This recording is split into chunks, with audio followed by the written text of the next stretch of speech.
Panther Nation podcast. Yeah. Let's go. Yeah.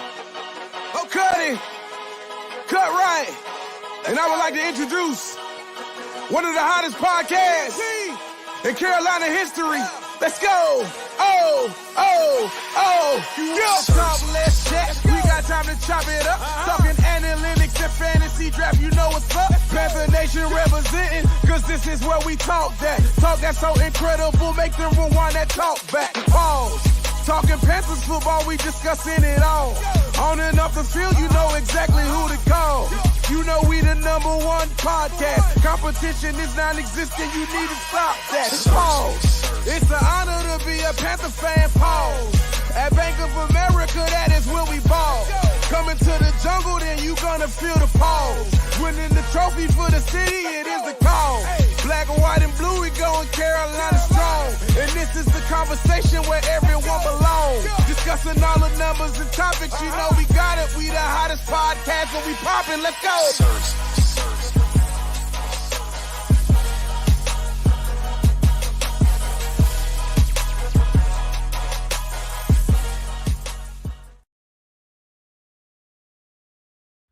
QueenCityPodcastNetwork.com.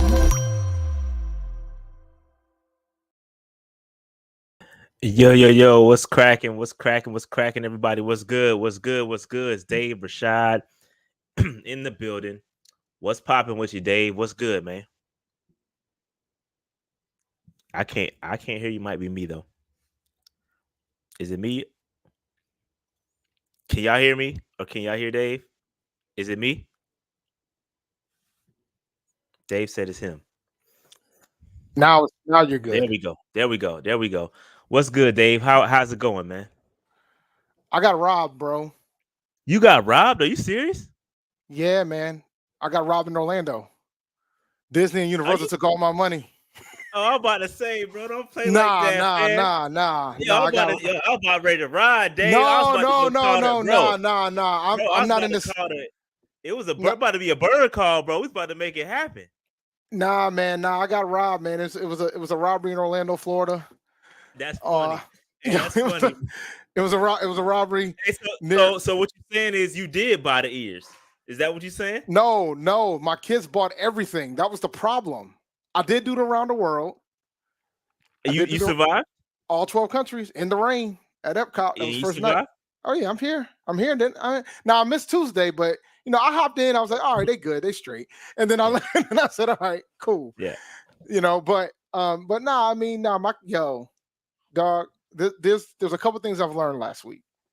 First thing I learned was Disney is more expensive than it should be. Way more expensive than it should be.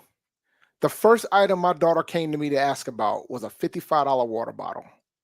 That's when I knew it was going to be a long day. Did you listen to me? You didn't go. Did you go to the Walmart?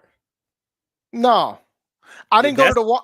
No, but the problem is I have Amari with me. So my son, look, even if I buy him everything at the Walmart, bro, they would have still found something.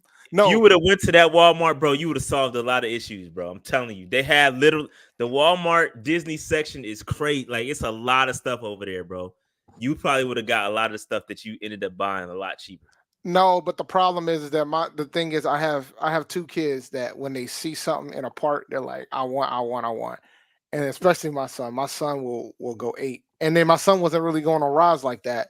So he became a very expensive waiting child, to say the least. And then like what they charge for these lightning lanes, like Universal was kinder. I will say that. Universal was kinder. Oh yeah, listen. Y'all be talking about people that are corrupt. The mouse been corrupt for over 100 years, bro. Y'all got to realize that. The mouse been corrupt for a minute. The second thing I learned was that Disney is not for us. It's not for Americans. It's not for us anymore. It's not about us. It's not about us. Why do you say that? For one, like there were almost 2 incidents there, and it had nothing to do with Americans. Like literal like fights almost happened at these parks while I was there. And there were way more folks who weren't American there than I thought. Like way more. might have been more than us there, Americans there, because I heard so many different languages the entire time I was there, bro. It's kind of wild to think, but the lightning pass at Disney is So like $30 per person per day. yeah. It's But so did the lightning what? pass, the express price at Universal is like it's like a stock price. It ranges. Like I paid $230 for Nirvana's for one So day. you went to Epcot and you did around the world. What else? Where other parks did you go to? I went to Magic Kingdom, overrated. Yeah, Uh, Magic Kingdom definitely overrated. I could have told you that. yeah. Definitely Well, the thing is, overrated. it's my kid's first Disney trip. Probably gonna be Yeah, their you gotta go last. see the castle.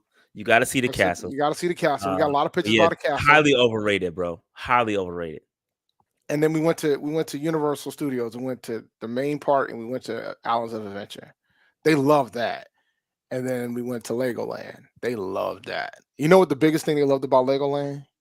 What's that? There was no waits for rides. They could just do what they wanted to do. There was like 5-10 minute waits. So I mean, overall, I mean, it was a good trip.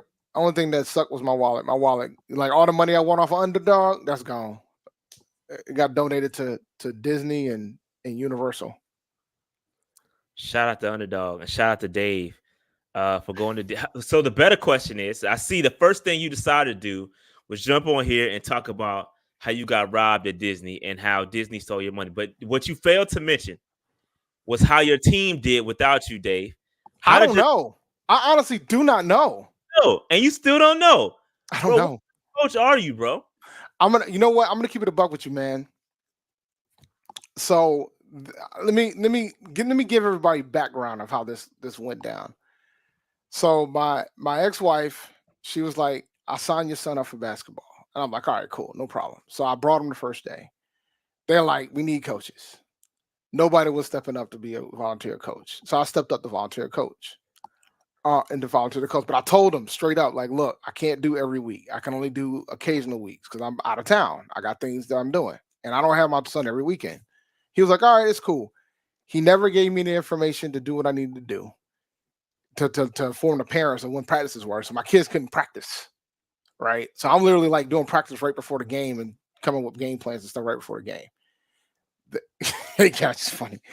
So then I tried to contact this. So my team at this point was 3-1. So we were rocking. We were rocking. I only lost one game as a coach. So we were rocking, right? But Disney calls. And I sent the guy an email like, hey, just so you know, I ain't gonna be here and tomorrow ain't gonna be here. So y'all gonna have to figure this out. And then it's fine because there'll be some times where I would be shortchanged. Like there was one week I didn't even have a 5-man roster, and I still came out there and beat them boys. So it is. We coached up and got them where we need to go. So either way, I mean, I don't know. I have no way to communicate to figure out what happened. I have no emails of anybody to figure it out because whenever I email the person that's running, he doesn't respond. But look, man, we in everybody gets a trophy league anyway. You know, nobody loses. Terrible, bro. Terrible, terrible, terrible. Dave does not know how his team did, but Dave, we do know how the Panthers are doing. But before we get it, bro, it's a lot, bro. It's a lot to talk about today. A lot of things happened over the weekend and today, right? So we're gonna talk about everything. I don't know if we're gonna get because I had to change the topics of the show. Originally, we were gonna talk about the free agency, the defensive roster, and we might get to that later, depending on how we get through everything else. But the main topics we're gonna talk about today is the press conferences and the kind of fallout from all the press conferences. Okay, so that's what we're gonna talk about for the most part. But before we get into that, boy, we got a lot to break down. So first things first, before we get into everything else, remember you gotta stay on the prowl, right? We gotta stay on the prowl. There's one thing that's prowling up, Dave. There's one thing that's snuck up on us today, and that's these ticket prices, Dave. So PSL ticket prices, they were on the prowl too. They were definitely prowling. They released it. I found it funny how the Panthers today tried to do this. They announced it the same day as the combine presses. They kind of snuck this one in there, knowing that everybody's kind of hype about the press conferences and kind of the combine going on. They said, bing, guess what? You know what? We got, prices increases. Now, Dave, I got to give a quick shout out. Got to give a quick shout out to Vashti and Sheena because they put me in contact with Fox News Queen City News, which is a Fox affiliate, whatever. They asked me to come on TV. I did it via Zoom to talk about the price increase from a PSL owner perspective, and I did just that. So if you're on Queen City, dope. if you in, and they actually, and this is where I give major props to Vashti and Sheena. Huge kudos to them, because they also allowed them to say, hey, I'm the co-host of the Panther Nation podcast. So Panther Nation podcast, Queen City News, large, very large footprint. And they allow, and they put that on it. So I'm grateful for Sheena and Vashti for allowing that to happen. That was super dope. That's what's up. So super dope. And it just happened on a whim. Vashti sent me a text saying, hey, you want to talk about PSL price increase? And I said, hey, yep, I got it. I can do it. They asked me to do it within the 30 minutes. I did it quick. The Zoom was kind of jacked up a little bit, but they got what they needed to get out of it. And it was good. It was great. So here are my thoughts. Just in case you didn't see the Queen City News, go back and watch it. It happened at 6:00. You can, if you got DVR or you recorded it, you got Hulu, you can go back and watch it, whatever, YouTube TV, whatever you got, go back and watch it. But here's what I did say, is from my perspective, from a PSL ownership standpoint, every level got a different increase, right? So the people that were most affected by the price increase were the lower level owners. My ticket prices went up about $120 for the entire season, right? So it broke out to about $15 a game. It was more than it was probably about 160, 170. It was about $18 per game. So it wasn't it wasn't a crazy stupid increase. The messaging behind, hey, the prices increased, being that we're such a terrible team. The optics are terrible. Like, the optics are really, really bad, right? I get that, but it wasn't that bad to where, and I can see how it may impact some people and say, hey, you know what? It's too much. I'm not going to renew. They might lose a couple people based off of this. They might lose some people off the strength. They standing on business. Like, hey, y'all team is trash. I'm not supporting the product. They probably going to lose some people. I mean, but from a price standpoint, I just wanted to give y'all numbers from a PSL ownership standpoint. I don't know what upper level is. Like, their numbers may be different. I don't know. But for the most part, it was probably about a 4 to 7% increase, depending on what you're looking at. You know what I mean? So I just wanted to give that. It wasn't terrible, but the optics do look awful, being that we were trash. And I will say this. This is a league-wide price increase, right? It's not just the Panthers saying, hey, up your tickets. Everybody's tickets went up. Prices of everything is going up. You've been to the grocery store lately? Like, everything is going up. Everything. Everything is going up, bro. So this is not a surprise, but I get it. The optics are terrible. Shout out to NFL Kid. He put the link out. That is the link, man. I appreciate that, NFL Kid. Yeah, I was on at 6:00. It was a quick couple of topics. I was on with somebody else too. I don't know who the other individual was, but it was about maybe a 5-minute interview with Queen City News, and they kind of clipped out maybe 1 or 2 bits of it. But it was dope. I appreciate that. Yeah, no, super dope. And shout out to Casey. She was the one that interviewed me. Real cool peoples. Appreciate it, man. Again, shout out to Sheena and Vashti, man. Appreciate y'all a lot, because they didn't have to give me that look. They could have went to anybody, and they gave me that look. So I appreciate that. That's what's up, man. That's what's up. So shout out to go ahead, Dave. Let me tell y'all something. I don't disagree about the fact that the prices are going up, but like you said, bro, the optics look terrible, and I think a lot of folks were pissed. I just wonder how many folks that were angry are actual PSL owners, because sometimes we just get angry just to get angry without any perspective on it. It's just interesting about it. You would hope that you wouldn't increase prices when the team's as bad as it is right now. So it'll be interesting to see if that really affects them. But at the same time, they probably have the attitude of, well, I ain't too worried about it, because, somebody else will take it. Somebody else will buy somebody these else tickets. to get it. Yeah. Somebody else will buy them. Whether it's our team or another team, yeah, but I mean, else is gonna buy the ticket. It'll be a Panthers fan. It's just a matter of, it's gonna be a Panthers fan that's gonna go. You know what I'm saying? Right. Because there's a lot of Panthers fans that just don't go to the games. Right. So it'll be a Panthers fan, but will they use it as an investment to sell it so to other fans, or will they actually go to the games? Damn. That's where it gets interesting.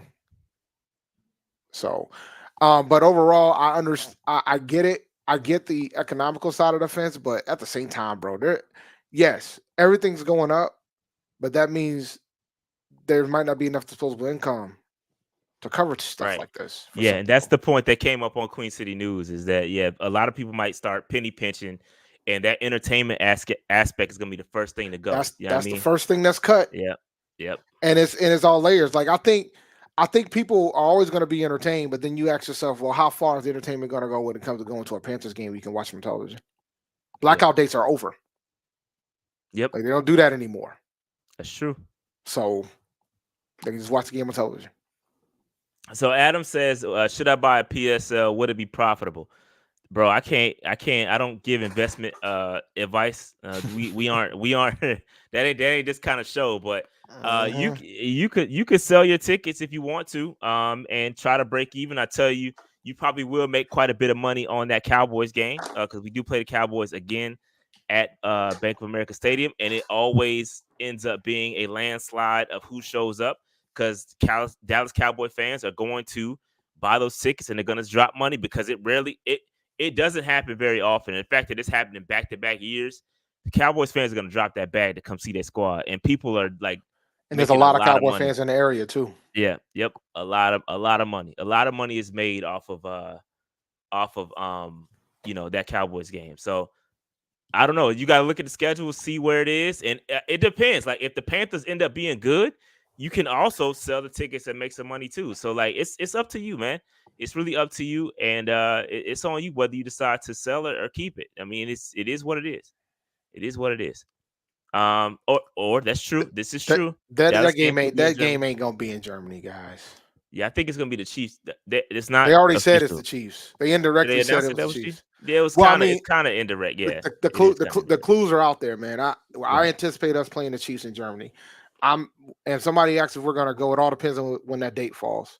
Yeah, it depends on when the date is, because it can't be on if it's on G-Ho weekend, we ain't coming. We're not going to that. Yeah, nah. We're not going. Sorry, Panthers. I already spent money. I already got my flight to Greensboro. Yeah, we not missing G-Ho, and it's our 20th year anniversary. Yeah, it's a double 20 for me. Yeah, I graduated from AT 20 years ago. So yeah, we not doing that. We're not doing that. We're not missing G-Ho for the Panthers. Sorry. Nah, not when you're 2-15. Dylan Rice or Dylan. I don't it's know. Dylan.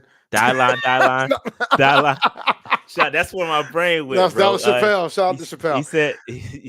He said how much are PSLs for lower bowl? I can't find it. I don't know, bro. I have no idea. Couldn't tell you. Could not tell you. But anyway, Dave, that is the PSL increase. Again, that is why this PSL structure is in place. One of the teams that started that. We are the team that started the PSL structure, and that's why this exists. Is to it's a business at the end of the day. That's why we are ranked 8th in total attendance.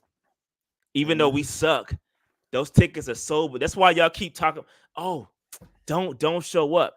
Them tickets are sold already, guys. Tickets are sold already, bro. Them tickets are gone. That doesn't work. Not showing up doesn't work. It might affect concessions a little bit. He already got your money. He already got your money. It don't work. It don't work, bro. The tickets are sold, and they're due. The money is due before the season starts. So the tickets are gone, bro. Yeah, like so you can't. It's not like you could decide, hey, I'm gonna wait until halfway through the season. Nah, your tickets are forfeited by then, bro. And then guess what? They go in the open market, and then people scoop them up because they're gonna resell them. Yep. My bad. Dylan, I missed the other super chat. My bad. There you go, Dave. Some money to cover part of your Mickey Mouse ears. There you go. I missed a couple of them. Here we go. Greer Poplin says more than 18 per. We have one less. Yeah. True. It says Stephen V says they better not pay 30. Burns $30 million. He is a top 5 nor top 10. Trade him. trade him and Brown. We need bro, you gotta chill, bro. Can we talk about this? Because I didn't get the chance to speak my piece about this whole. Hold up. We're gonna talk about it, and once we get to what Dan Morgan said, we'll kind of dive into it a little bit. But hold that thought. We got a couple more things to get into. Shout out to Dylan for the super chats, and I missed the one I missed earlier. My apologies. I did get to it eventually, so my apologies on that, man. My fault. All right, so yeah, we gotta pump the brakes on the. We gotta pump the brakes on our trade talk. We gotta relax. All right, so here we go. Let's get it. All right, Dave, we gotta talk about this. We gotta talk about this, Dave. And I'm so glad that I did not immediately do a morning huddle to break this whole thing down. I'm actually proud of you, sir.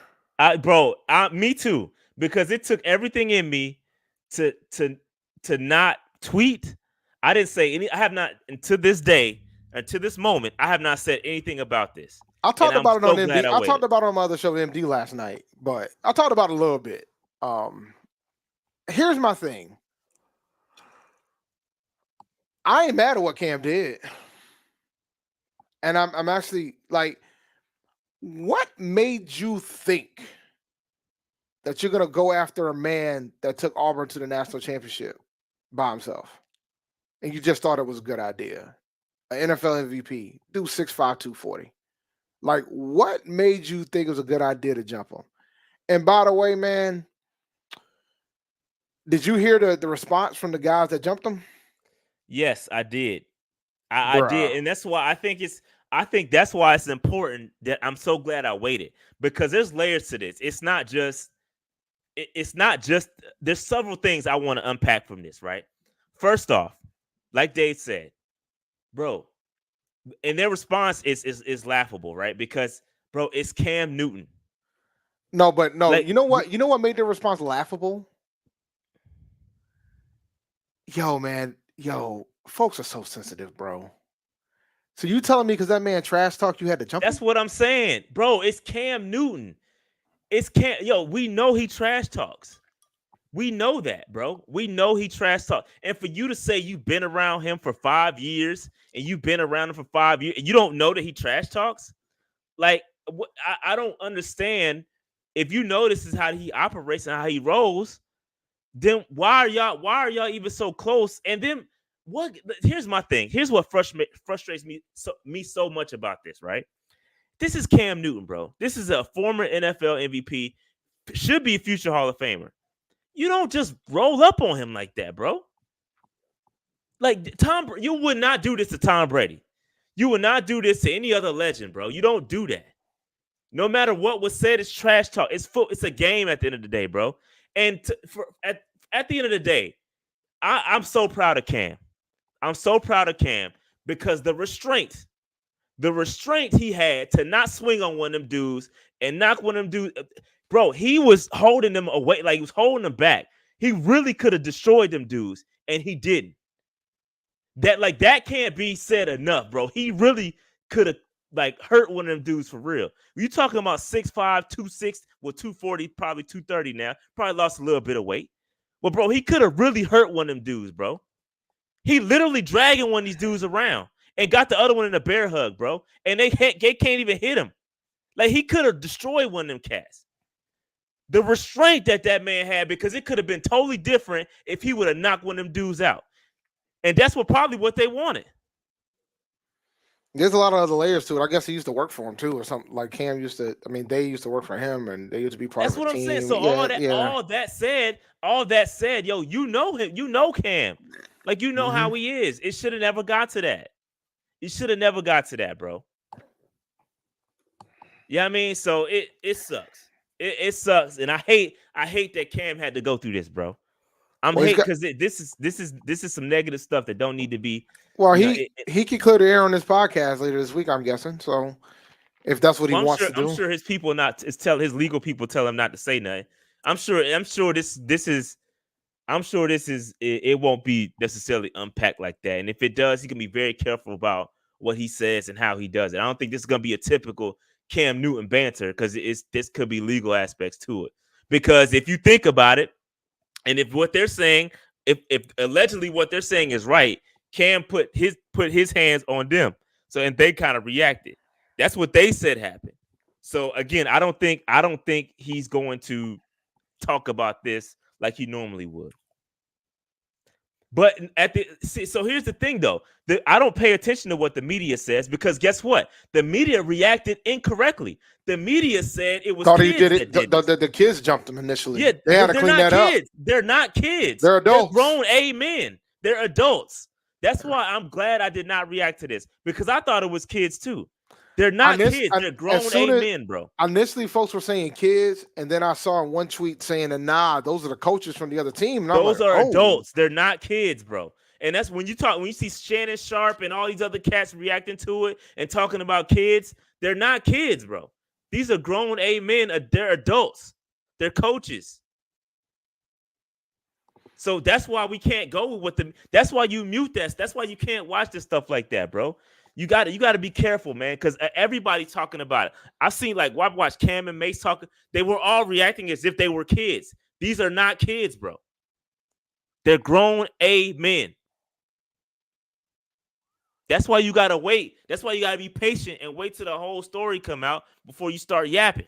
That's why I'm glad I did it. I was very specific and very careful before because I was going to do a morning huddle the next day and I was like, I'm going to wait. Because it's got to be. You got to wait because there's kids involved. You got to wait till the details come out anyway. If it was kids, but you knew somebody was gonna flinch quick.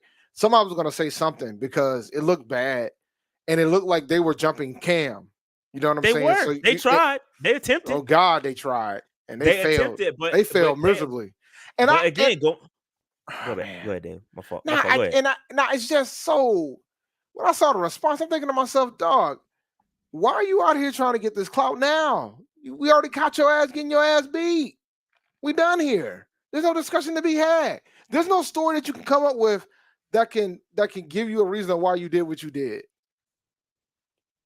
You know, and then it's like, well, because it was trash talking. I'm like, yo. Bro, it's trash talk, man. If we can't trash talk, like you said on your tweet, like what's the world come to if we can't trash talk? Look, man, I'm trying to get the attorneys right. If I can't trash talk when I beat somebody's ass, man, that's problematic. I'm pretty sure they're gonna talk shit to me when they beat my ass. I mean, it is what it is. That's problematic, man. That's part of the game. Disrespect is part of competition. You can't take that out of it. Simple as that. Yeah. Yep. But again, shout out to Cam for restraining somewhat. But at the same time, allegedly, Cam was the first to put the hands on somebody, and they said that they reacted. They tried to jump him. He's 6'5". Sometimes you just gotta, you gotta humble yourself at that point. Yeah, I mean, so clout chasing. That's what y'all saying in the chat. It is what it is at the end of the day because they definitely got on the media. They got on a media run now. They sitting down, they pod. Everybody probably wants to talk to them now. So there could be an aspect of clout. This is their 30 seconds of fame. I hope they leverage it because this might be it for them once it goes downhill. But yeah, man, don't let that overshadow what Cam is doing with the kids. That 7-on-7 stuff he's been doing for a long time. And by the way, man, for a lot of kids. So let's not lose sight of that, bro. But the other thing too, you got to consider. I mean, this ain't he got disrespected by adults here. I mean, in the past, there's been videos that came out where kids disrespected him. But nobody put hands. That's all. Nobody put hands on him. Trash talk. Cam could trash talk with the best of them. That's not going to affect Cam. But it's different when hands you start swinging on people, bro. It's different. It's different. So, but see that, and I talked about shout out to Carlo because we talked about this on the pregame because we talked about when Bryce Young got ran up on in the airport. And now how all these athletes they got to run up with security now. Bro, the security is not cheap. They got to dig into their pockets, hire a full-time. Nobody wants to walk around with security guards all day. I could tell you a quick story about this. So Black Thought from the Roots, I met him. I've met him a few times. And I asked him, man, I was like, why ain't you got security? He was like, why the hell do I need security? He was like, why am I going to spend all that money on security? I came from South Philly. Why would I need security? That man came from College Park. That man probably don't even think he needs security. Besides the fact that it's expensive. Like, it ain't cheap to have. Bro, it's not cheap. It's not cheap to have a security guard just walking around. It's not, man. I'm sure nobody, and I think Cam probably thinks he or probably knows he can take care of himself, so he's not really worried about it. And which he displayed that's on full display here in this video. So we don't need to question that. But it's just a sad day when these athletes feel like they gotta walk with security all day, bro. Like nobody wants to do that. Like I would be miserable if I had the minute I walked out the door had to walk with security all day. That's a miserable life, bro. If I ever get that famous, y'all ain't gonna ever see me again. I can promise y'all that. Cam's footwork is still in there. Yeah, he was working, bro. The way he dragged that dude around like a little kid, bro, that's impressive. Bro, Cam was bro, he was maneuvering, bro. Had this man in the barrel. I mean, he'd been there before. He's like he'd been there before. Shout out to Noli with the super chat. Cam's footwork is in NFL shape, man. Yeah. That arm strength, bro. He could probably be a mean left tackle right now. The way he just did that. That's elite left tackle play. If your next slide was about the comments that Dan Morgan said about Icky, that would be phenomenal. But yeah, I don't think I'm that good. Or am I? Nope. Salary cap increase. So I got real quick before we get into that. We got to talk about the salary cap increase. So again, the NFL has informed teams the other day that the 2024 salary cap will be $255.4 million, which is a $30 million increase, bro. Huge increase, bro. Dave, any thoughts on the salary cap increase? I see the irony in the fact that the salary cap increase is the amount of money that Brian Burns allegedly wants. That is kind of funny and ironic. It is ironic to me. As soon as I saw the increase, that's the first thing I tweeted. I said the irony of the fact that the salary cap increase is exactly what Brian Burns wants. Allegedly. Yeah. So as of right now, according to Over the Cap, that's gonna put us at $34 million, about $35 million in cap space, right? And and now it gets very interesting, right? We're $35 million in cap space. You know, you could do some restructuring, but Dave, this is where it gets interesting, right? This is where it gets interesting, Dave, because Dan Morgan today spoke at the combine, and I want to attract your eyes to that contracts bullet where it says we're going to be a little smarter when it comes to restructuring contracts. Okay. Over the past couple of years, when Samir and Scott were kind of getting their groove, they started employing that voided year stuff, kicking the can down the road a little bit. And it appears on the surface that is not going to be the case. And they're going to be a little more targeted in how they do that, which means this is what this, I keep saying, how Dave, I keep saying at some point you got to pay the piper. Sometimes you can kick the can down the road, but at some point you're going to have to pay up. So case in point, when you got guys, that have large salary cap hits in their coming year, like Dante Jackson, Taylor Moton. Taylor Moton is going to be getting paid nearly $30 million this year, highest cap hit on the team. That is because we've kicked the can down the road. We've restructured his contract year after year after year to free up space. We've taken that base money, turned it into bonus, and now you're paying him his base salary for that year, and then you're freeing up some current space, some cap space. Now, keep an eye on what Dante Jackson's salary cap hit looks like. $15 million, right? I don't think there's too many people that are happy with that. Paying him $15 million for this year. But that's if you don't restructure or you don't kick the can, we're gonna pay that money. And so people are gonna be like, "Oh, the salary cap doesn't exist." See, I told you the salary cap doesn't exist. But you're gonna pay a guy like that $15 million. A guy like Dante Jackson, $15 million this year. Do y'all think he's worth? Y'all think he's worth that? Even if you cut him, even if you cut Dante Jackson, take you're a gonna hit. have to pay up. Have to pay it. That's the point. That's what I be talking about with paying the piper. At some point, you gotta pay up, bro. You gotta pay up, and that's what I be talking about. So when you have a culture shift and you have a different mindset, the salary cap is going to be impacted. So keep an eye on this, bro, because it's in prior years I could come out here and say, okay, I know what the Panthers are gonna do. We're gonna restructure all the top cap hits, and we're gonna free up this amount of space. And it was very predictable that what we were gonna do. This year, not so much, because we're again, quote unquote, we're gonna be a little smarter when it comes to restructuring contracts. So smarter means you're gonna be a little more careful with how you do it. You're only going to restructure contracts of guys that you know is going to be here long term. You're not just Which is what I've been saying. That's how you're supposed to do it. Moton, I think we could do it. I think Taylor Moton, he's a forever Panther, bro. As long as Moton is healthy enough to play football here, he's solid enough to do what he needs to do. We're not going to shuffle that offensive line. I think Moton is going to be the right tackle until he decides to hang it up for the Carolina Panthers. And I think he's good enough to do so. Mm-hmm. But guys like Dante Jackson, I don't see it, bro. I don't see us restructuring a guy like him. They may cut him, but that's still eating that contract. You're still eating because a lot of his money is tied up in bonuses because of the restructures. Yep.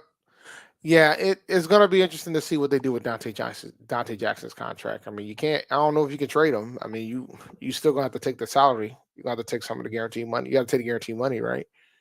So we got to see what they're going to do with Dante Jackson. Dante Jackson's contract is the main one. I'm curious to see what they're going to do about it. But I will say this. I want to go to a different bullet, man. I tweeted about this, about how wrong I was about Miles Sanders. I was so wrong about Miles Sanders, bro. Dog, do you understand how wrong I was about Miles Sanders? The fact that he pretty much said Chuba's the starter, Miles rotation. What are you going to do with that contract, bro? Bro, that is one of the worst. That's got to be one of the worst signings.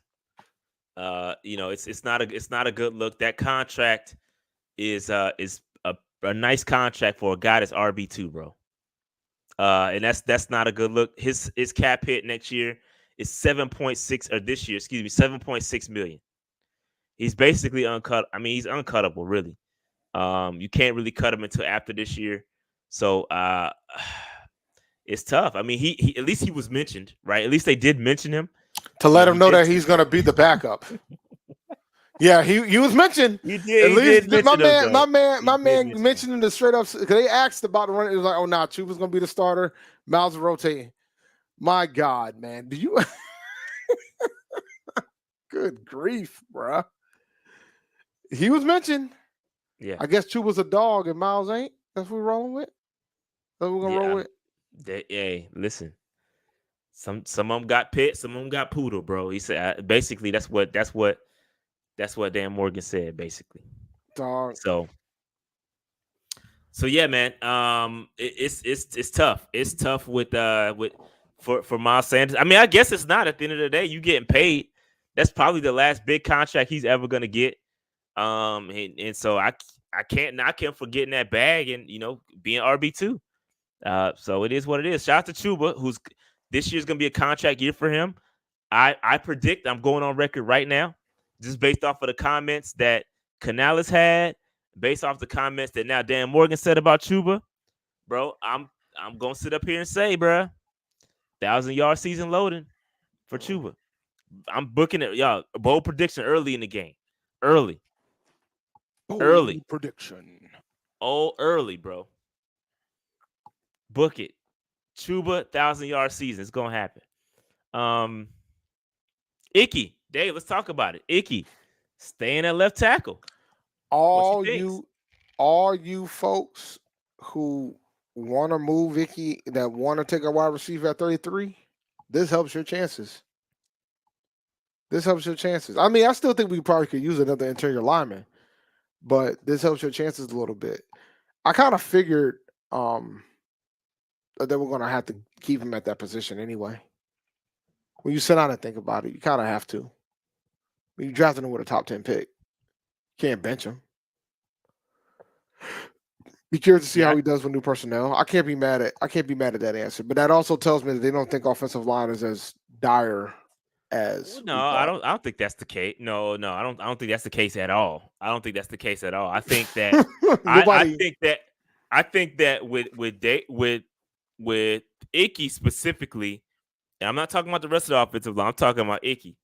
With Icky, I think that they think he's still young, right? And they think that he can be coached better than what he was. Dan Morgan, he said it. The context of what he said was that I believe that Icky, with the better coaching, with the better scheme or a different scheme, that Icky can be put in a better position to win. And they say he has the skill set. They're going to leave him there, and let's see what we can do. Now, that being said, I still do think that if things ain't going right, I do think Canales will move him if need be, because he did it. He did it with Tampa. He moved guys around to where they fit. And I think that this is what Canales is going to do is actually coach. He's going to put guys in the right position and where they are or where they're going to succeed. And so I think that's what they're going to do with Icky. And Icky, I hope it works out. I hope that he is our left tackle of the future, and we ain't got to worry about it no more. I hope that's the case. But they it seems like they believe it too. So we'll see. That sophomore, like D Cash says, the sophomore slump was real. Hopefully he can get up out of it. Hopefully he can work his way back. I mean, it's a friendly reminder that coaching matters too. So I mean, he might be able to bounce back from this with a different coaching staff and a different scheme. So we'll see what happens, man. But one thing is certain, I don't. While I don't think I could still see us take an offensive lineman at 33, but I think the odds have lowered a bit. I completely disagree. You keep saying that like our interior ain't question. Yeah, but if you're already having faith in and rightfully so to have faith in Icky to give him another year, what makes you think they don't think otherwise with some of the other folks that they currently have on the roster? Like, we know Moulton's going to be fine. Like, we know that Moulton's going to be okay. But what about all the other guys? That's what I'm asking you. That's what I'm telling you. No, I'm just saying, I don't think that's the case for the interior. I think that there's a lot of question marks on the interior, including Bozeman. And I think that at 33, Dan Morgan said it. You can see right there that bullet point with 33. It will be best player available. He says, and if all things are equal, then we'll go with need. And I think that I firmly believe that interior offensive linemen, whether it's center or swing center / guard, I firmly believe that that's at the top of the need list, bro. I firmly believe that. Do you think he made an interesting comment about the wide receivers? Did you hear that? What'd he say, Dave? I heard he said something to the effect of, we got pretty good wide receivers right now. We got pretty good depth. Like that. Yeah, he said something to that effect. So all you guys want wide receiver at 33, I'm afraid I got some bad news. Shout out to Bad News Barrett. Like, you might not get what you want. If he thinks they got good receivers now, you might not get what you want. Yeah, he did. I couldn't hear it because they had music playing on the Twitter feed. Well, that's a so whole I different couldn't hear what he said. That wasn't just Twitter feed. Hey, Panthers, man. Hey, look, I run this thing on part-time. It's called Panther Nation Podcast. We're doing all right over here. If you need some help, I'm pretty good with StreamYard and streaming to different locations. I mean, I'm pretty good at it. I do this, been doing it for a while. Got a nice little resume. So if y'all need some help, man, just hit me up, bro. Hit me up. I got y'all, man. Because what's going on over there, bro? This is like under the whole Canales era. We haven't had a solid press conference. We haven't. You had the daggone introductory press conference. We couldn't hear. Audio was jacked up. And now at the combine press conference, you got music playing. Can't nobody understand what's going on. So hit your boy up, bro. I got you. I can help out, man. I can help out. But anyway, Dave, yeah, he mentioned a couple, and he said Mingo. I heard Mingo, and I didn't hear the other one. I don't know if he said Thielen or Thielen. What. He said Thielen. Yeah, did he say, okay, Mingo and Thielen? Yeah, I think there's a question. I think we're going to get another wide receiver, but I think that could be smoke. I'm not questioning we're not going to draft a receiver. It's a matter of what we're going to do at 33. Because, and I said it on Twitter when everybody was like arguing about the Brian Burns contract. And I said, yo, dog, if we don't re-sign Brian Burns, we're taking the edge at 33. There's no ifs and buts about it. We're taking an edge Yeah, rusher. I think that could be a possibility. Even if we do, If we do sign him, I could have an argument to get an edge at 33, even if we sign him. But if we don't sign him, y'all can just throw everything out the table. When we do this mock draft for 33, we're just gonna pick an edge rusher. You ain't getting your wide receiver guys. That's just what the breaks are. But I agree with that. Re-signing him might give a possibility for it to be somebody else other than edge rusher. But if we don't re-sign Burns, we take an edge rusher at 33, ladies and gentlemen, because that's a bigger need, a much bigger need. Unless y'all like YGM, and who else will be starting? YGM and YGM, he a free agent too. Oh yeah, that is right. So and Marquise Haynes. It'll be that's DJ what I'm saying. We drafted one. It'll be DJ Johnson. Who'll be on the other side of DJ Johnson? Hell if I know. Amari Barno and DJ Johnson will be your starting defensive ends. Y'all ready for that, guys? Y'all ready? Y'all ready? Y'all ready? Your edge rusher, you ready? Talk about you ain't trying to pay him. Y'all insane, bro. Y'all got to pay him. He's got the leverage. I keep telling y'all that. You got to pay him. Either you're going to pay him or going to tag him. I don't know if he got all the leverage, but he's got more than folks want to give him credit for. He's got more than franchise tag. That franchise tag puts a lot of leverage in the Panthers' hand. Yeah, but nobody's gonna. Look. The time to get him for multiple first-round picks, that's over. No, I'm just saying that that's not what I'm saying. There's the franchise tag. Either you play or you don't. No, that's fine. That's fine. And he can decide what he wants to do. And by the way, guys, for those who aren't aware, and Rashad's probably aware of this, but I'm going to let you guys know. If we tag Brian Burge, he's going to be tagged as a linebacker, which means he's going to make $24 million. Paid. So he'll probably will sign the tag, but he got to show up though. He'll show up. If he signs the tag, I think he's going to show up. Like, I'm not too worried about that. I think he's trying to. No, I think he wants a long-term deal, bro. I'm not doubting that, but my point is the fact that they're going to put him at linebacker versus defensive. I think it's like a $5 million difference between the two positions. Yeah, it's like I think it's like $19 million for defensive end. Yeah, so he's going to get the linebacker, which is 24. Yep. I mean, it ain't 30, but it's still that's a chunk of change. Y'all worried about sacks, and I think the bigger thing, like, you want to have players that teams game plan for. Like, but hold on, but stay right there. Stay right there. I agree with you, Dave. But you also want dudes that are going to impact the game, even if scheme for. And you only listen. Let me not. I don't want to say that because I don't want to come. But the reason why Burns is being schemed for, Dave, is who else is going to scheme for coming off the edge. I mean, like you scheme for DB too, but I mean DB is just a disruptor. But you want as many of those schemable guys as possible. If you let Brian Burns walk, the only guy that you're gonna scheme for is Derek Brown.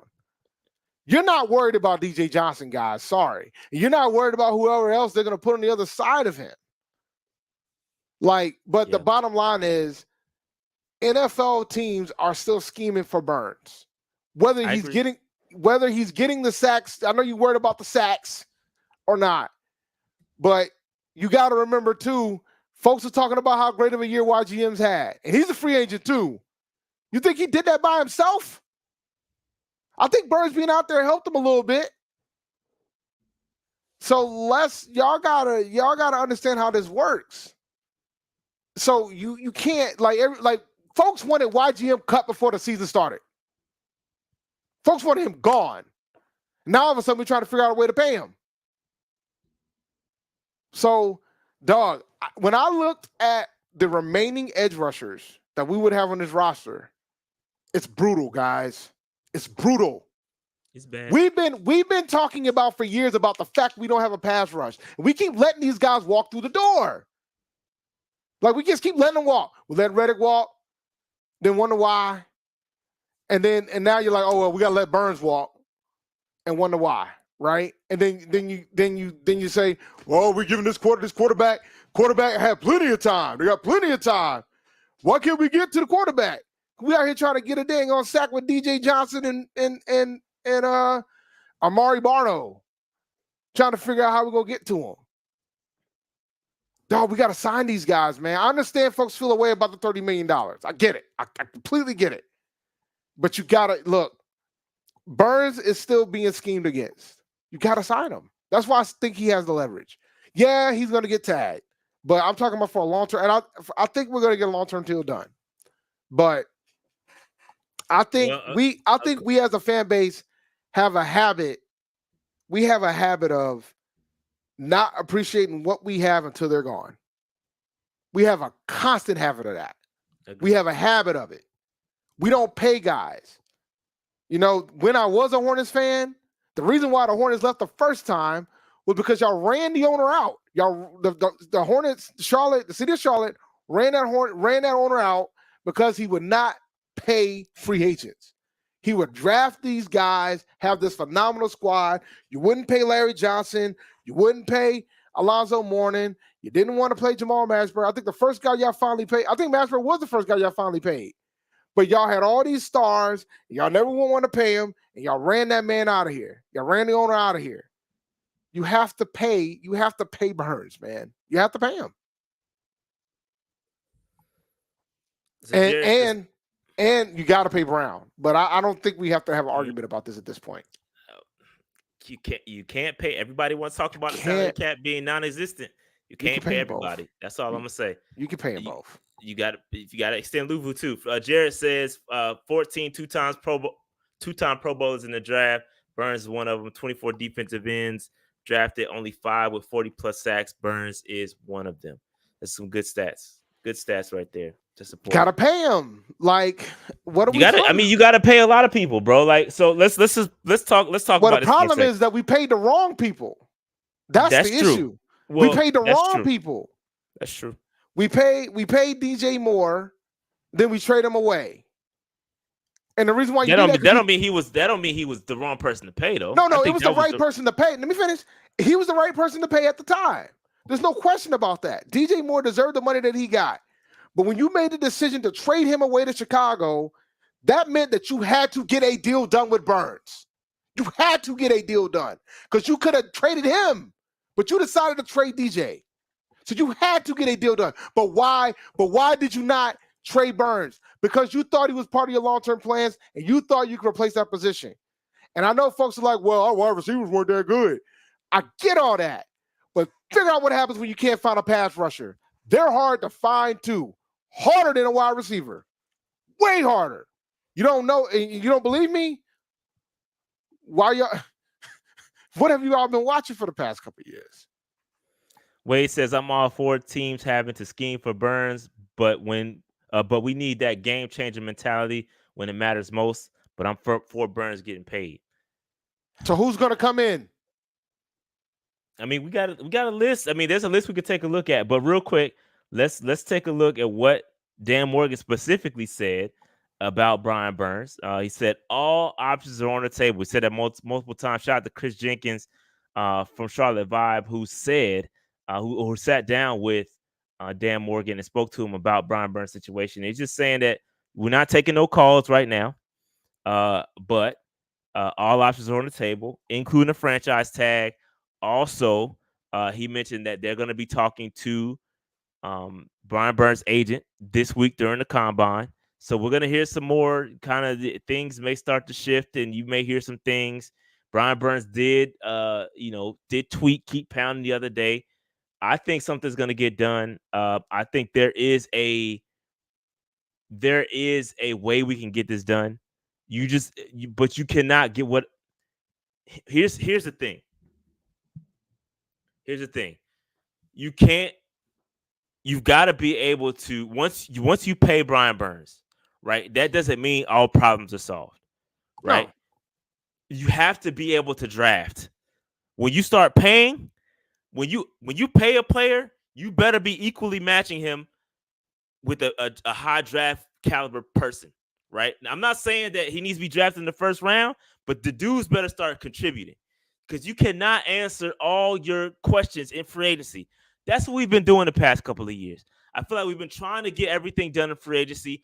Every draft pick not every, but a lot of them have been misses, right? So when you pay them, that means it puts a lot of pressure on guys that you draft because that money is not going to be available for you to fix it in free agency. So you pay Brian Burns, that maybe I don't know if that's gonna mean that. Can you? Here's the ultimate question. And people talk about salary cap doesn't exist. We're gonna see something here.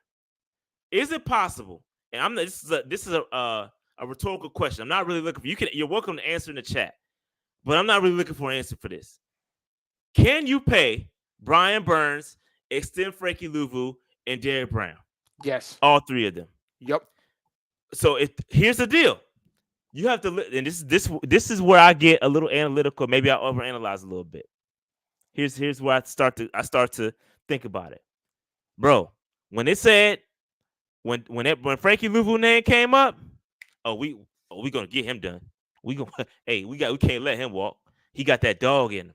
We can't let him go. We're gonna try everything to get it. I can't predict the future, but we're gonna try to get it done. Derek Brown, boom. Oh, he got that dog in him. Boom. We gotta keep him around. We gotta keep him roll. We gotta get it done. Brian Burns, we're gonna explore all options. I think my argument against that is two things. One, Frankie won't cost as much as Brian Burns, and neither will Derek Brown. He's gonna cost $10 million a year. Like, okay, he's not gonna cost. No, course. but okay, listen. Okay, no, they're not gonna cost equal. But 24 plus 10 plus another 24, bro. It's a lot of money. Like, I'm not disagreeing, but it goes back to my point of that's why you want to get a deal done with Burns. Because if you can get a deal done with Burns, then you'll be able to. It won't be a $24 million cap hit this season. You won't have to do that. And that's true. Let me preface that by saying, yes, if you get a long-term extension with these guys, that does not mean that they're the $24 million or whatever $30 million that Brian Burns gets paid, and that won't necessarily be per year. Now, some of that will occur in the first year. But not like my point is that not 24 of it. It'll be a bigger dent if we got to tag Burns than it is if we get a deal. Yes. Done. Yes. So that's my point. If you tag Brian it's Burns, all of it. You got to take all $24 million part of your cap. That's going to jeopardize your chance to extend the other two. You got to get a deal done. And the thing is, Derek Brown, you want to do it now because the price of brick is going to go up. So that's why you want to do that now, because this is the time to do it. While he's on his before he starts his fifth year, do it now. Do not wait. That's my biggest fear. Now, if you make the decision that you're not going to re-sign Burns, then still you better do it now for Brown, and you better go get Louvu. But yeah, it's possible, but it's not going to be possible if you got to tag Burns and Burns signs that tag. It's not. It's going to be hard at that point. Or you're pretty much kicking the can. You're kicking the can down the road because now you're taking the risk of DB getting this price up. Because at that point, you're going to have to focus on extending Louvu, and then they're going to have to wait DB until his final year, which is scary. I don't think anybody wants to do that. Derek Brown might have been the best. He probably was the second best defensive tackle in the NFL last year. Some people will argue him being the best one in the NFL last year. Yeah, DB. You got to get DB, bro. DB. So you need to get that deal done now. And by the way, guys, and I said this on Twitter, and folks probably don't, because emotional intelligence is a thing that a lot of folks don't understand. Don't think that Derek Brown ain't paying attention about how this is going with Brian Burns when it comes to how it's being handled in the media, when it comes to how it's handled across the board. That matters too. And so here's the deal too, because again, you got to look at it from a holistic standpoint, bro. We only talking about the daggone defense. Yeah, ain't nobody said a peep about a wide receiver, and all y'all be like, "Oh, we need to get up Mike Evans." Don't worry. Don't worry. Doing? No, stop. I'm gonna go in and kill that now. I'm killing that right now. Mike Evans pretty much said he wants to remain a Buck. He wants to retire a Buccaneer. That ain't happening. Yeah, so did Gerald McCoy. So did Gerald McCoy, and guess what? He ended up a daggone Panther. Yeah. But that's different. So it ain't different. It ain't different at all. We ain't getting Evans, bro. McCoy, you talking about a Bucks legend? It's not different at all, bro. Yeah, but he was long in the tooth when he came to us. My man Mike Evans is still getting 1,000 yards. That's why we want him, right? That's why we want him. All right, complete difference. Now, as for T. Higgins, he's getting tagged. So the two guys that y'all want, I'm But pretty much off the table. I'm just saying.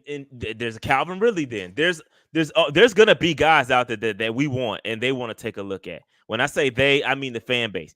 You can't get everything. You can't get. We're not gonna be able to get everything y'all want, bro. We drafted a receiver after the third. We drafted a wide receiver in the third or the fourth round, guys. Bro, Dave, you flipped. You just said we was gonna take an offensive guy, and then you said no. I said third or fourth offensive round. lineman. No, I said we're gonna draft a wide receiver in the third or fourth round. Bad, I did not say 33. I mean, maybe, but I said third or fourth. No, third or fourth round. Yeah, because we're not. Yeah, I know that's not what you thought. No, we're not drafting a wide receiver at 33, guys. I've been saying it. Based on these comments, it's kind of confirming it. Unless the board is ugly as hell and they ain't got a choice but to. I don't see them drafting a wide receiver at 33. I don't see it happening. This is a good question that Eddie poses.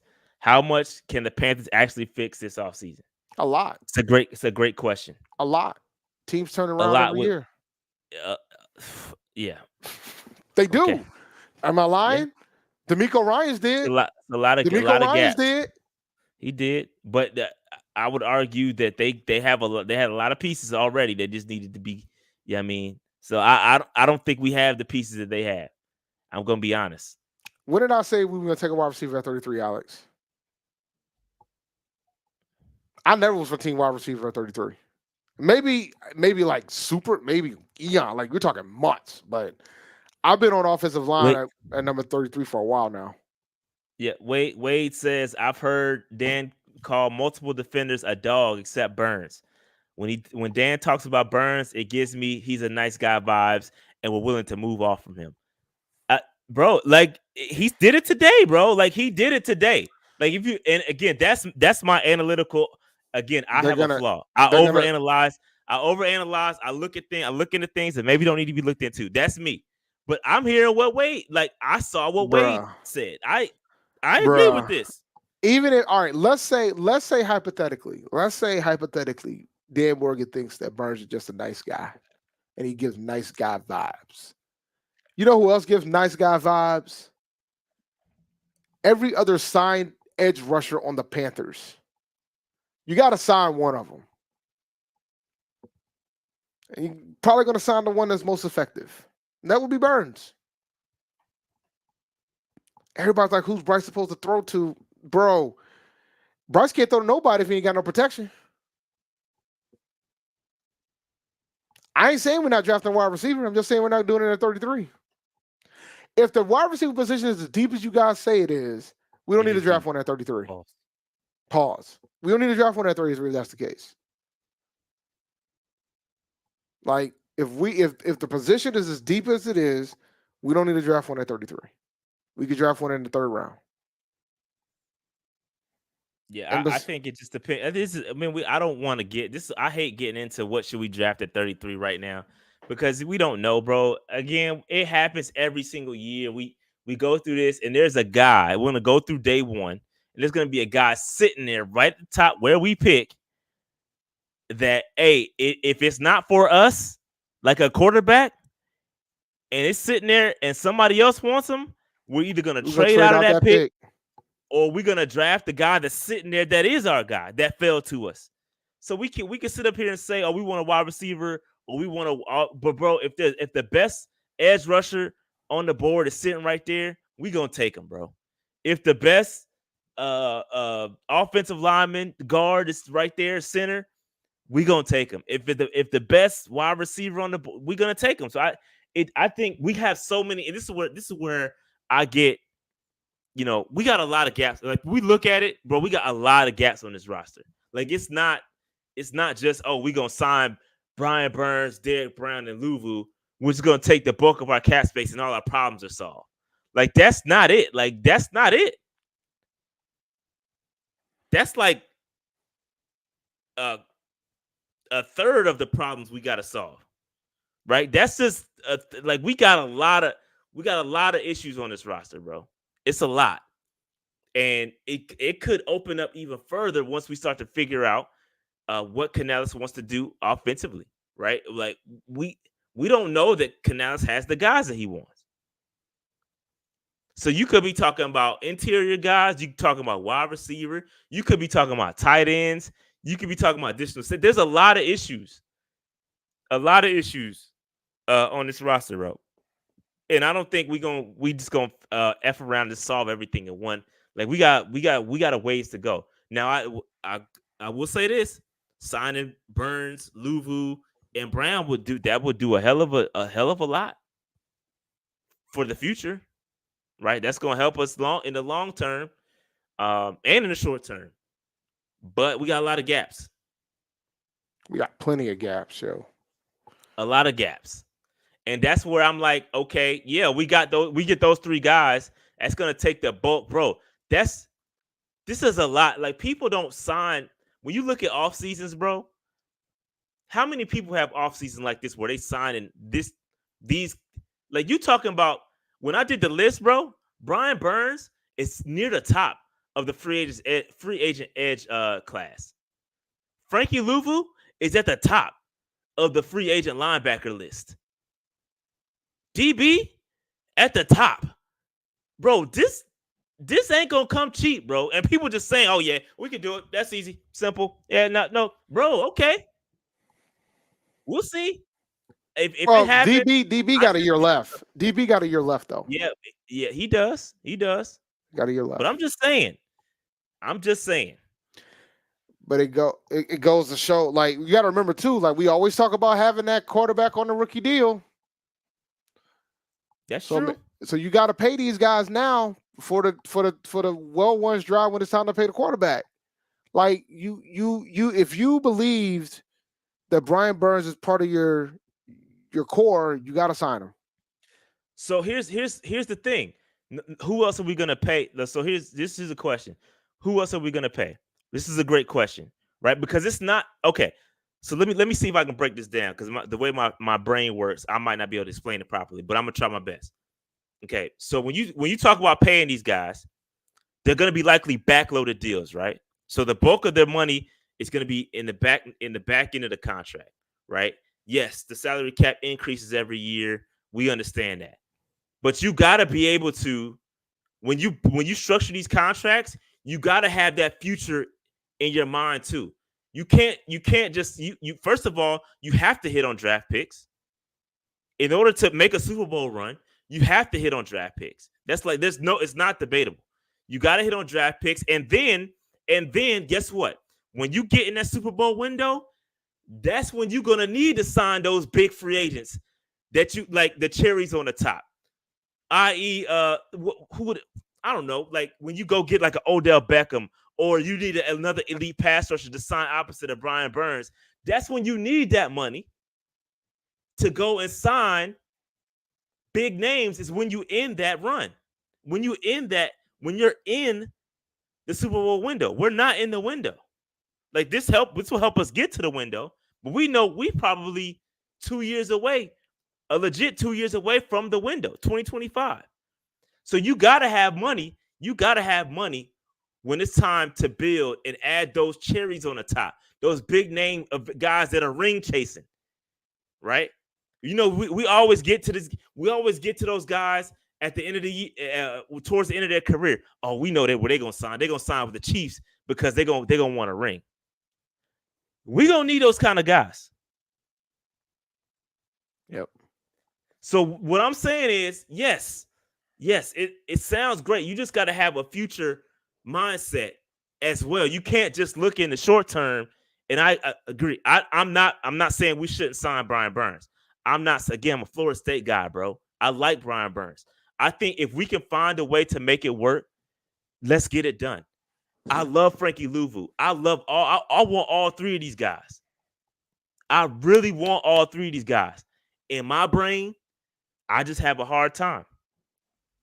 Yo, did they say that you can't front load, bro? This is where you can't front load the deal when you only got $30 million in cap space. You can't front load it with that type of money. You can't do that, bro. You can't front load. You can't front load deals when you only got $34 million in cap space, and you got to sign a draft class, and you got to sign some other guys. You can't do that. Yeah, I mean, like it's.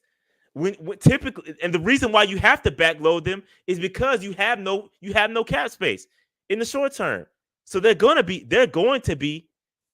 Yeah, and Noli, you typically make cap space by restructuring. And what did they just say? We got to be smarter with the restructures, bro. I'm just trying to prepare you, bro. I'm just trying to prepare you about what's gonna happen. We keep saying, yeah, it's easily we gonna do all this, bro. We gonna okay. I'm I'm trying gonna to be help honest, y'all. I'm bro. trying to help Like, y'all with reality, bro. so remember, man, we don't want hostages, right? I don't think Brian Burns is considered a hostage, and I don't think Derek Browner is either. Nor Frankie Louvu. I think these folks probably want to try to get these deals done. And I think they're going to try to, and I think we're going to be able to. Like, I have more faith in Dan Morgan doing it than Scott Fitterer. So we're going to see what happens. I think if we're going to get a deal done, it'll happen before the franchise tag deadline for Brian Burns, in my opinion. It's going to have to happen before then. I think if you tag him, it creates different types of challenges to try to get other deals done. Waiting till next year is going to cost more money when it comes to Derek Brown. Yeah, Now, so that's one part of it, Dave. Yes, you want to get deep, and this is what Dave keeps going back to Brian Burns, and we should have got this done earlier because one, yes, it's going to cost you more, right? Yesterday's price is not today's price, but not only that, you can lower DB's current cap hit. Yep. By extending him. Yep, because he's getting paid. He's getting paid the tag. He's getting paid the tag. Yeah, he's getting paid he's top guaranteed 11. Yeah, I think it's $11 million or something like that. Yeah, I could be wrong on that number. Yep, but he's guaranteed. It's fully guaranteed. The 5th year is fully guaranteed. Yeah, it's fully guaranteed. $11 million, fully guaranteed. If you extend him, you can drop that number down, right, to the vet minimum and backload the contract. That frees you up space in this year, right? Frees you up or $10 million. You can just leave it there. Yeah, roughly 10 million. It'll free up roughly 10 million, depending on what the vet. I don't know what the vet minimum is. It's a little over. I think it's about $1 million. A little over $1 million. I think it's $1 million. It's $1 million and some change, something like that. But yeah, so it'll save you roughly 8, 10 million, something like that. So that's why you want to get these deals done because it frees you up money. But it's a chess game, bro. Every move you make is going to impact the future and the present. You just got to play chess with it. And yes, you could say you're going to figure it out. I agree. I think Brent Tillis has done a great job. I think the Chiefs is going on record saying they got a big hole to fill. Pause. With Tillis gone. You know what I mean? But now you just gotta. I'm gonna wait. I have to wait and see how they're gonna do it. I saw what Fitterer and them tried to do with the restructures. They adopted the Saints model, which kicked the can down the road. But again, kicking the can down the road doesn't stop when he's gone. We still got the can that's still rolling in the wind. Like a freaking Dante Jackson. That's something we have to deal with, even though Fitterer's gone. Like that just doesn't stop. Like that's what people are not understanding. Like these moves have future impact. You know what I mean? I be trying to explain. Maybe I'm not doing a great job explaining it, but like this stuff doesn't. There's a cause and effect when you do stuff like that. You know what I mean? And I think we just freely say, "Oh, we can do this. Oh, we can do that. Oh, bro, like we've done that and it's hurt us. We've done this, we've done that. I just think we got to be careful about it, and we got to make sure we keep because again, there's a window at play here. When you got Bryce Young on a rookie, we got 4 more years to make this happen within this window. There's 4 literally. If we're going to make the Super Bowl run with Bryce Young, you got 4 years to do it. You got 4 years to do it. So you got to either you believe in yourself and you go all in and you sign these guys no matter what it takes, right? You get Burns here, you sign Frankie and you extend Derek, you get all that done. And hopefully you don't mess up the future, right? But you in the Super Bowl window. People don't understand. Like you're in this window, bro, and you have to be careful with it. You can't just go, oh, we go. You got to be careful. That's why they're being careful with Brian Burns. They don't want to just throw 30. Just throw the 30 million. Just get it done, bro. You got to be careful. Because you got to make these pieces fit. And I'm telling y'all, bro, if we get good in the next couple years, we're going to need those little cherries on the top, bro. Those big names that are looking to make a Super Bowl run. and y'all gonna want him here, and where's the space at? And you're gonna see somebody getting paid $53 million a year. I'm like, oh, you gotta restructure. You gotta figure it out, bro. That's all I'm saying, bro. You just gotta be careful, bro. You gotta be careful. That's all I'm saying. That's all I'm with saying. you. But anyway, T Holiday says 30 mil for a middle of the pack player. I'm not saying Burns is middle of the pack. I'm not gonna do that. But I wouldn't call Burns middle of the pack. See, that's why Noli says that, bro. He says the cap is cap. That's why he says what he said. I just want y'all to understand the perspective of where he's coming from. That's why he says the cap is cap, which is why he says we can just pay everybody. But that's not reality, bro. The cap, yes, you can manipulate it, but only so much. Yes, you can do some things to manipulate the cap, but there's consequences to that. So the cap is not cap. There's consequences that come with that. That's all I'm saying, bro. But just understand that there's perspectives, bro. There's perspective, and you can't pay everybody. You can't pay the ones you want. If you pay the ones you want, there's big time free agents that would never hit the market if that's the case.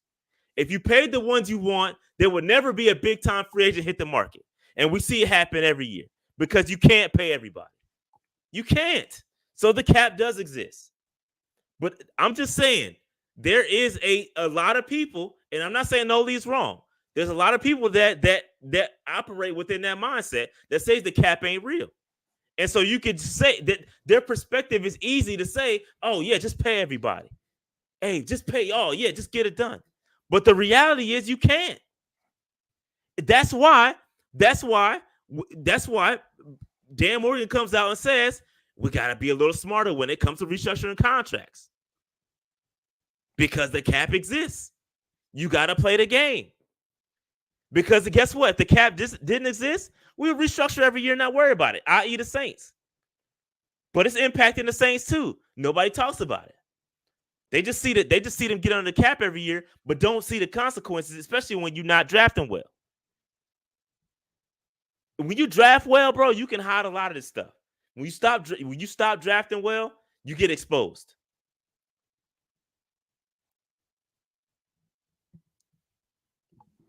That's all I'm saying. My bad. I went on a tangent. We got one more. We got one more. We got to talk about what Canales said, Dave. Canales, you can take this one, Dave. I need a little break. I was ranting for a second. I'm gonna be honest. I did not watch the Canales presser. I watched the Morgan presser. Yeah, so I'll give you the points, and then you can take it. So one of the major points he opened up the press conference with, there's no plan to fix Bryce Young. Bryce Young doesn't need to be fixed. That's what Canales said. I'm not mad at that. They're gonna build an offense that's gonna obviously put him in a position to succeed. Dave, what do you think about that? I'm not mad at it. That's what you're supposed to do as a coach. Especially when you inherit a quarterback. Your job is to make the pieces that you have work. You show off the strengths and hide the weaknesses. And I think Canales knows that, and I think that's what he's going to try to do. I mean, there's no fixing. He obviously didn't get good coaching last year. And nobody wants to have that discussion. But you don't fire a head coach that you just brought in less than the season and not think he was good or not. He wasn't a bad coach. He didn't coach. It just wasn't good. So I think this is the right approach. He's got to give every opportunity for Bryce to succeed, and he's got to set him up to succeed. Now, if he doesn't succeed with the schemes that he wants to do it when he's trying to make him look good, then we have a different discussion. But we can't give up on Bryce at this point. We gave up too much to do so. We traded too much. We gave up too much to trade up to go get him, to give up on him now. He's going to get 2 more years minimum, maybe 3. That's my 2 cents on that. Yeah. I just really like and Dave, when you go back and listen to the presser, you're gonna hear him say something about I think he was learning something from Schottenheimer back in the day, and he was talking about he's talking to somebody. I can't remember exactly what he was saying, but he said something to the effect that you have to hand. He wants to hand his quarterbacks basically a guide about themselves, right? He wants to say, "Hey, this is what you do good. This is what you do bad, and here's how we're gonna fix it." Right, and so that's what he did with Russell Wilson. That's what he's done with all his quarterbacks. And there's a game plan he wants to put in place to put the quarterback in the best position to succeed. Right. And I was Dave, I think when you listen to his press conference, bro, you're gonna be really, really impressed with this. The way he speaks, he's confident. He knows what he's talking about. And again, I don't want to drink the Kool-Aid too soon. Pause. But like I really like what he's saying right now. And another thing he said was he's committed to the run game. He said he is excited about proving to you how stubborn I can be with the run game. So, because a lot of people got on him last year with the Bucs, how they abandoned the run. So I feel like, bro, commit to that run. If we can get, again, that does nothing but put guys like Icky in the best position to succeed. It puts guys, if you can get guys like Deontay Brown, who we still think is a mauler in the run game, maybe he's a solid fix there. You could put him in at guard. And I'm just throwing stuff out there. But when you commit to what makes your guys good, because guess what? That run game is done nothing but help Bryce Young. Having a great play action opens up a lot. Like Noli said, run the dang ball. Yeah, exactly. Run the football, bro. Run the football, man. Like I've been saying, you got to run the football. Go ahead. The best thing you can give a young quarterback is a tight end and a great run game. Pause. I don't know what you're going to do when we got Jared up here next week talking about NFL prospects. Like I don't know what we're going to do when we have him in next week. I'm gonna try to get him here next week.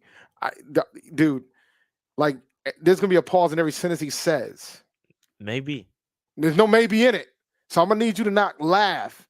I promised him that we wouldn't be like the other shows that I have. That. Dog. I can't promise that. Dog. Yo, when he starts talking about folks long and all that stuff, you got to relax. I'm gonna need you to relax. I'm trying to get this out of your system now. Hey, yo, that's not a good start. Not a good start. All right, Double O Kane. This is a great point. My cat meter does not go off when Canales speaks. Great observation. You can start to hear, and again, it ain't going to because he ain't won or lost games yet. Now, if you start losing games, I agree. When he starts that's where I was going. That's where I was going with. I was going with that too, Dave. It's easy to say that now because we ain't played a game, and as soon as we start playing, maybe he starts capping. I don't know, but right now, I like what he's saying, and he again. If you go listen to it, Dave, I think you really like what he's talking about. He does a great job explaining his points he's very concise in his statements. He knows what he's talking about. He talked up his assistants a lot in this one too. Talked up his assistants a ton, bro. And I think they're gonna get Bryce right, man. I think they're gonna get him right. So and the last thing he mentioned that I took a point of was Evero was part of his plan all along. Very interesting. When he spoke to Dave and Nicole Tepper, Evero was a part of the plan. He wanted those guys around, and he was able to bring in the entire defensive coach staff back. So that's a very, very good thing. So one thing he said about Bryce, he says, Bryce, this is in regard to Bryce. He's now played 16 games. So he's got a good variety of exotic looks, coverages, blitzes, different things like that might have got him, might have not seen like this or that. So we will be able to kind of walk him through. Here's some of the tells of those things. So here's some of the basic 2-year improvements. So it seems like he's got a plan that he's going to be able to present to Bryce Young to say, this is how we're going to get you right. This is how we're going to get you right. So, so Brian Schottenheimer, who I was talking about earlier, who was the offensive coordinator for the Seahawks, was talking about how to, if he wanted Russell Wilson to buy into what he's saying, you need a plan of attack, and that's what he talked about with putting together a plan and how you're going to and earn his trust. You know what I mean? So I think that plan is currently in the works, and I think Canales is going to do a great job with Bryce. I think he's done a great job with Russ, done a great job with Gino, done a great job with now Baker, and I think Bryce is the next person up. So definitely think that's going to be a good thing for Bryce Young. Dave, anything else? Yes, top play action. He talked about, basically the whole offense is going to be putting everybody, not just Bryce, but everybody in the best position to succeed. That's what it's all about. That's what coaches do, bro. And so a lot of coaches say it, but Canales has proven he's done that. Like he's done it with Baker. He's done it. So we gotta see. He did it with Gino. He did it with Gino, bro. He pretty much helped turn Gino's career around. He did it with Baker.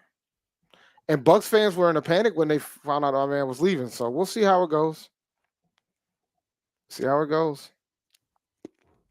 Yep. All right. That's it. So yeah, that was it. It says when Young and the Panthers return from their off-season program, he says they'll be introduced to a bunch of new stuff. They got new schemes, new faces, but it won't be a quote-unquote fixed job as far as Canales is concerned. So I think what that means is Canales has got a lot. He knows what he has. He knows what he has to deal with, and it's just a matter of putting those pieces in the best position to succeed, and not necessarily fixing guys like Icky, fixing guys like Bryce, because they got it in them. They just need to be put in the best position to succeed. I think that's what his point is. Okay. All right. Real quick, I got to shout out to the Patreon members. This was I knew we weren't going to get to the second half of the show, but shout out to all our Patreon members. Patreon.com/PantherNationPC if you want to sign up. Shout out to all the MVPs.